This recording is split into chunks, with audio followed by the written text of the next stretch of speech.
स्वागत है आपका भारत न्यूज में। भारत और बांग्लादेश के बीच हुए एक ऐतिहासिक समझौते के तहत भारत ने बांग्लादेश को 200 एकड़ जमीन लौटाने का निर्णय लिया है। यह जमीन दौलतपुर बॉर्डर के पास स्थित है, जिसे पद्मा नदी के कटाव और प्राकृतिक कारणों से भारत ने अपने नियंत्रण में ले लिया था। इस भूमि को फिर से सर्वेक्षण कर सही मालिकों को लौटाने के लिए बॉर्डर गार्ड बांग्लादेश (BGB) और भारतीय सीमा सुरक्षा बल (BSF) के वरिष्ठ अधिकारियों के बीच बैठक आयोजित की गई थी। इस बैठक में निर्णय लिया गया कि विवादित जमीन का पुनः सर्वेक्षण किया जाएगा और इसे बांग्लादेश के वास्तविक भूमि मालिकों को सौंपा जाएगा। ऐतिहासिक पृष्ठभूमि और भूमि विवाद पद्मा नदी की धारा और प्राकृतिक आपदाओं के कारण अंतर्राष्ट्रीय सीमाएं समय समय पर बदलती रही है। दौलतपुर क्षेत्र के रामकृष्णपुर यूनियन के चलिशपारा इलाके में यह जमीन लंबे समय से विवादित थी।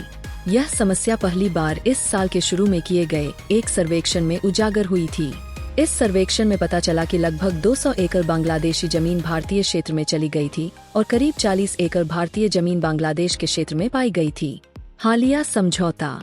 इस विवाद को सुलझाने के लिए BGB और BSF के वरिष्ठ अधिकारियों के बीच बैठक आयोजित की गई।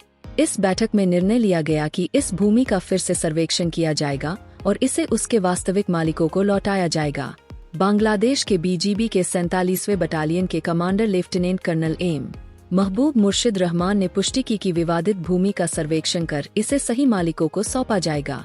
उन्होंने बताया कि इस प्रक्रिया के पूर्ण होने तक किसी को भी इस विवादित भूमि का उपयोग करने की अनुमति नहीं दी जाएगी।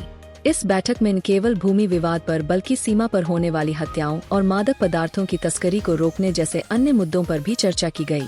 दोनों देशों के लिए महत्वपूर्ण कदम।